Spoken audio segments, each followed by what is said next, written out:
तो जैसे अभी दिल्ली मेरठ RRTS की शुरुआत हुई है, अगर इस तरीके से हम और भी काफ़ी सारे कॉरिडोर बना दें तो इससे इंडिया का जो short term intercity transportation system है उसमें क्या फ़र्क आएगा। आज की इस वीडियो में हम यही जानेंगे। और क्या इन ट्रेनों के आने से हमारी जो लोकल ट्रेनें चलती थी और जो बस सर्विसेज थी वो बिल्कुल ख़त्म हो जाएगी, इसके बारे में भी देखते हैं।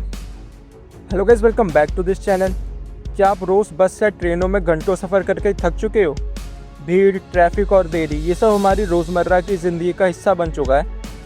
लेकिन अब भारत में एक ऐसा सिस्टम आ चुका है जो पूरी कहानी को बदल सकता है। बिल्कुल सही, मैं बात कर रहा हूँ RRTS सिस्टम की।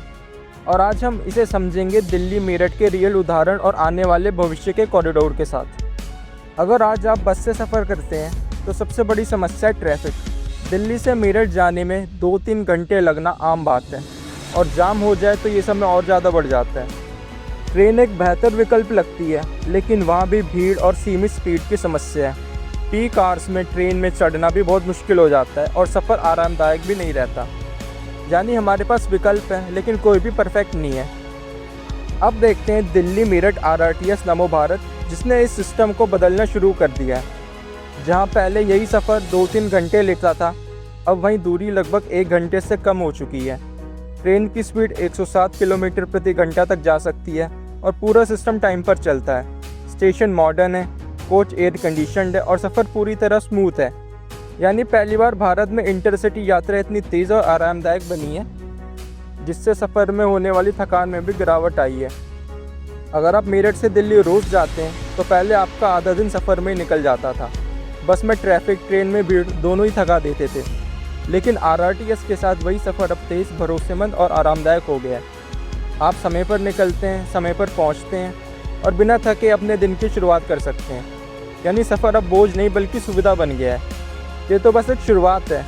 इससे सीखकर फ्यूचर RRTS कॉरिडोर्स का भी प्लान हो रहा है। दिल्ली मेरठ तो सिर्फ शुरुआत है, आने वाले समय में RRTS के कई और कॉरिडोर प्लान किए गए हैं जो पूरे NCR को बदल सकते हैं। जैसे कि दिल्ली अलवर कॉरिडोर। यह कॉरिडोर हरियाणा और राजस्थान के कई शहरों को दिल्ली से जोड़ेगा। गुरुग्राम, मानेसर और अलवर जैसे इलाके अब तेज़ी से कनेक्ट होंगे। वहीं एक और कॉरिडोर है जैसे दिल्ली पानीपत कॉरिडोर। इससे पानीपत और पानीपत जैसे शहरों से दिल्ली में आना जाना बेहद आसान हो जाएगा। जो लोग अभी रोज़ लंबा सफ़र करते हैं उनके लिए एक बड़ा बदलाव होगा। इन कॉरिडोर्स के आने के बाद NCR एक कनेक्टेड रीजन बन जाएगा, जहां दूरी मायने नहीं रखेगी, सिर्फ समय मायने रखेगा। जब सफ़र तेज़ और आसान हो जाता है तो लोग अपने रहने और काम करने के तरीके बदल देते हैं। अब ज़रूरी नहीं कि आप दिल्ली में ही रहें। अगर आपकी नौकरी वहाँ है, आप मेरठ, पानीपत या अलवर में रहकर भी आसानी से रोज़ सफ़र कर सकते हैं। इससे बड़े शहरों पर दबाव कम होता है और छोटे शहर भी तेज़ी से विकसित होते हैं। साथ ही सड़कों पर गाड़ियों की कमी होगी और ट्रैफिक और प्रदूषण में भी कमी आएगी।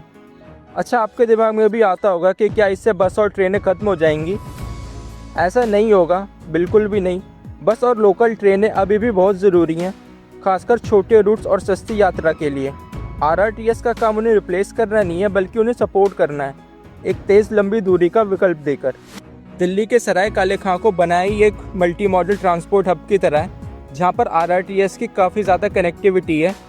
फ्यूचर कॉरिडोर्स को ध्यान रखते इसको इतना बड़ा बनाया गया है कि यहाँ से आप RRTS अलग अलग जगह के लिए इंटरचेंज कर सको।